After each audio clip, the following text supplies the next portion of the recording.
라이트 앤 딜라이트 말씀 묵상의 시간입니다. 사랑하는 주님, 오늘도 주님을 의지하고 이 하루를 시작합니다. 우리의 약함을 아시는 주님, 우리의 고통을 아시는 주님, 우리의 신음소리를 들으시는 주님, 이 나라를 불쌍히 여기시고 주님께서 허락하시는 비가 이 땅에 내리게 하시고 불로 인해 고통당하는 이들이 속히 치유되고 나음을 얻도록 도우시고 불이 진화되게 하셔서 새로운 삶의 터전을 다시 이루어 나갈 수 있도록 인도하여 주옵소서. 현재의 판단이 속히 내려지게 하시고 나라의 국민들이 고통당하지 않도록 주님 정의로운 판단을 이 땅에 내려주옵소서.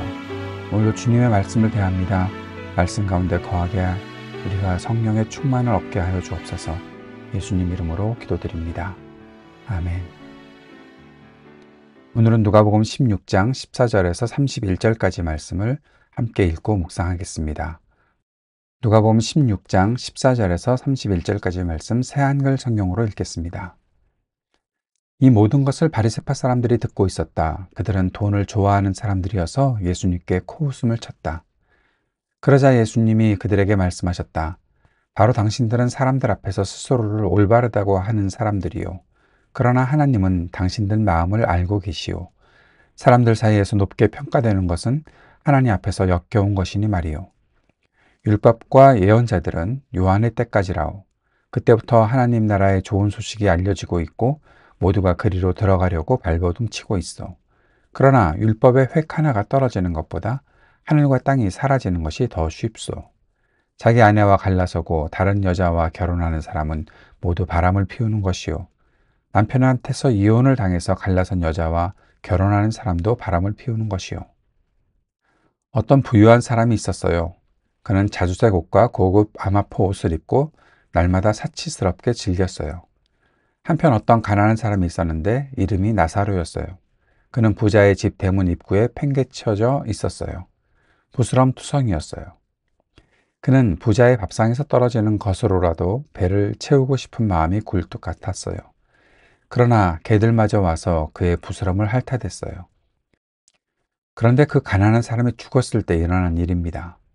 천사들이 그를 아브라함의 품으로 데려갔어요. 그 부자도 죽어서 장례가 치러졌어요. 그는 하데스에서 자기 눈을 들어 고통 가운데 있으면서 아브라함이 저 멀리 있는 것을 보았어요. 그의 품에는 나사로가 있었어요. 부자가 소리쳐 말했어요. 아브라함 조상님, 저를 불쌍히 여기셔서 나사로를 보내주십시오.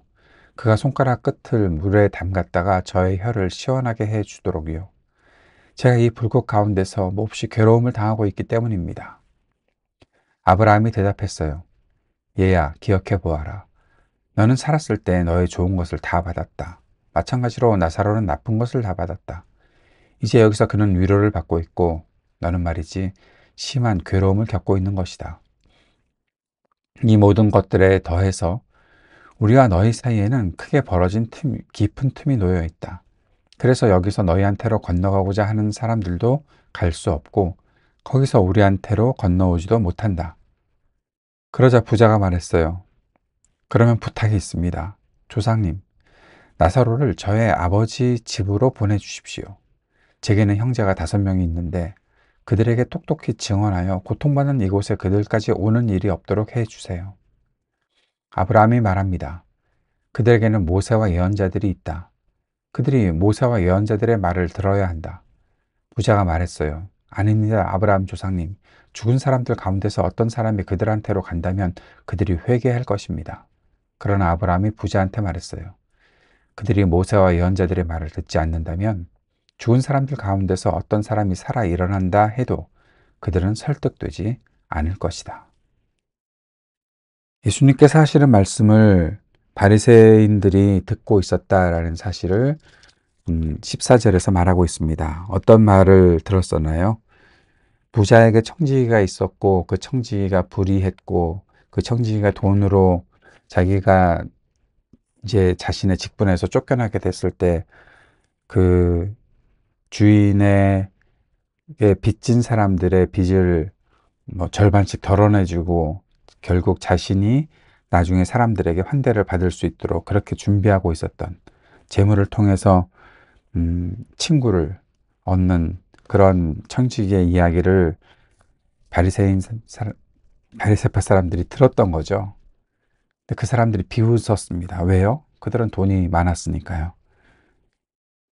그럼 무슨 뭐 그런 이야기가 자기들한테 뭐가 필요한가라는 거죠. 예수님께서 그동안 계속해서 하셨던 말씀은 돈을 어떻게 써야 하는가라는 내용들, 그리고 잃은 드라크마, 또 잃은 아들을 되찾는 하나님의 그 기쁨, 그런 말씀도 하셨었고, 그 앞에서는 안식일에 사람들을 고쳐주셨고, 또 하나님의 일들이 어떻게 나타나는지, 큰 잔치 속에서 사람들을 조금 더 환대하고 해야 되는 거 아니냐. 또 그 부자가 자신의 창고에다가 쌓아놓고 있다가 결국 하나님께서 다 그의 생명을 앗아가 버리시면 그가 무슨 소용이 있겠느냐. 뭐 그런 이야기를 쭉 하셨을 때 이 돈에 관련된 이야기를 듣고 있었던 바리새파 사람들은 비웃었던 것입니다. 자신들은 하나님의 복을 받아서 돈이 많아졌다고 생각을 하는 것이니까요.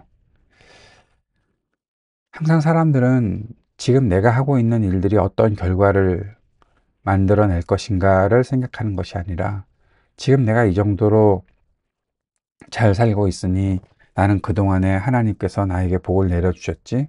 아, 지금 저 사람은 고통을 받고 있으니 저 사람은 분명히 하나님께서 벌을 내리신 것이지. 이런 역추적하는 일들이 너무 많은 거죠. 이 바리새파 사람들 자신들이 돈이 많으니까 아무것도 들리지 않는 겁니다. 더군다나 그들은 하나님의 백성이라고, 혈통적으로 하나님의 백성이라고 그렇게 믿고 있는 사람들이니 자신들이 구원받지 못할 이유가 전혀 없다라고, 자신들이 하나님 나라에 뭐 얼마나 가깝고 이미 우리는 구원은 다 따놓은 것이라고 생각하는 사람들이니 예수님의 말씀이 귀에 들어오지 않겠죠. 그런데 예수님께서 말씀하십니다. 사람들 앞에서 인정받는다고 하는데 하나님께서 역겹게 여기실 수 있다. 왜 그런가 하면 하나님의 말씀을 그들이 소홀히 여기고 듣지 않고 하나님의 말씀을 비웃고 있으니까 그런 것이다.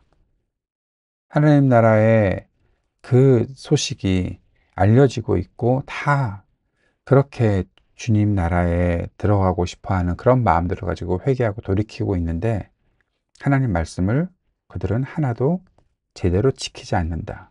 지키는 것처럼만 보이고 있는 것이지.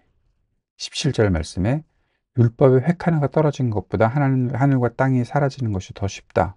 하나님 말씀은 결코 변치 않는데 지금 그들은 하나님 말씀을 소홀히 여기고 있다라는 거죠. 그것에 아주 실예가 하나 등장을 하는데 그들이 남편이 아내와 이혼하는 것을 너무 쉽게 여기고 있다는 거죠. 예수님 당시에 대다수의 종교 지도자들은 거의 모든 이유로 남편이 아내와 이혼하는 것을 허용하고 있었습니다. 그래서 예수님께서 이혼에 대해서 가르치는 것이 얼마나 중요한 것인지를 보게 되는 거죠. 예수님께서 이혼에 대해서 가르치는 말씀은 모세의 가르침인 이 신명기 24장에 나오는 그 모세의 가르침을 넘어서고 있는 것을 볼 수 있죠. 예수님의 가르침은 당시에 어떤 학파의 가르침보다 더 엄격했습니다. 이 이혼에 관해서요. 그 당시 사람들은 그래서 예수님의 이혼에 대한 가르침을 받을 때 충격을 받을 수밖에 없었던 거죠. 예수님은 결혼이라는 것이 평생의 헌신이라고 더없이 분명하게 말씀하고 계셨고, 또 다른 사람과 결혼하기 위해 배우자를 떠나는 것이 합법적일 수 있다고 자신들은 생각하겠지만 하나님께서 보시기엔 그것은 분명히 간음이다라고 말씀하시는 것입니다. 이러한 말씀이 그들에게 부딪혔을 때 그들은 어떤 생각을 하게 되었을까요? 그러면서 예수님은 한 가지 비유를 말씀하십니다. 바로 이 부자와 나사로의 비유입니다. 이 내용은 다 알고 계시죠? 부자가 있었고 자신은 늘 잔치를 벌이고 있었고, 그런데 그 집 문 앞에 버려진 거지, 팽개쳐진 거지 나사로에 대해서는 아무것도 주지 않았다. 결국 죽고 나서 나사로는 아브라함의 품 천국으로 갔는데 부자는 하데스, 지옥으로 들어갈 수밖에 없었다. 자기가 아브라함을 조상님 조상님 부르고 있는데도 불구하고 지옥 간 사람은 아무것도 원하는 것을 얻지 못한다라고 말씀하시는 것입니다. 결국 자기의 형제들에게 이 지옥에 오지 않도록 나사로를 보내달라고 그렇게 얘기하지만, 그러면서 보니까 이 형제들 똑같이 살고 있다는 것을 느낄 수 있죠. 그런데 아브라함의 이야기는 아니다. 그들에게는 모세와 예언자들이 있다. 이 땅에 이 모세와 예언자들이 있으니 그들의 말도 듣지 않으면 죽은 사람이 가서 설득한다고 하더라도 듣지 않을 것이다. 이게 무슨 말입니까? 하나님의 말씀이 있다는 거잖아요. 모세와 예언자들을 통해서 전해진 하나님 말씀. 그 말씀 너도 지키지 않았잖아. 너 나를 조상님이라고 부르지만 내가 너의 조상이기 때문에 네가 구원을 얻는 것이 그렇게 확증되어 있는 거냐? 아니다. 하나님의 말씀을 들어야 한다. 하나님 말씀 듣지 않으면 그것도 이룰 수 없다. 바리새파 사람들에게 예수님께서 말씀하시는 겁니다. 너희들 하나님 말씀을, 내가 전하고 있는 하나님 나라의 이 복음과 그 말씀을 듣지 않는다면 너희들이 혈통으로 구원 얻을 수 없고 돈으로도 구원 얻을 수 없다. 너희들이 해야 하는 일이 무엇인가? 너희들이 부자이면 그 부자인 것으로 인해 너희들은 무슨 행동을 하며 말씀대로 어떻게 살아야 하느냐? 그것을 생각하지 않을 수 없다라고 말씀하시는 거죠. 오늘 말씀을 정리해 보겠습니다. 돈의 마음을 빼앗기면 하나님의 말씀을 마음에 두지 않습니다. 이것이 바리새파 사람들의 모습이었습니다. 돈이 많아서 사람들에게 인기를 얻을 수 있지만 하나님께는 역겨운 삶이 될 수 있다는 사실을 우리가 기억해야 합니다. 예수님께서 말씀하시는 하나님 나라는 새로운 체계, 새로운 나라가 아닙니다.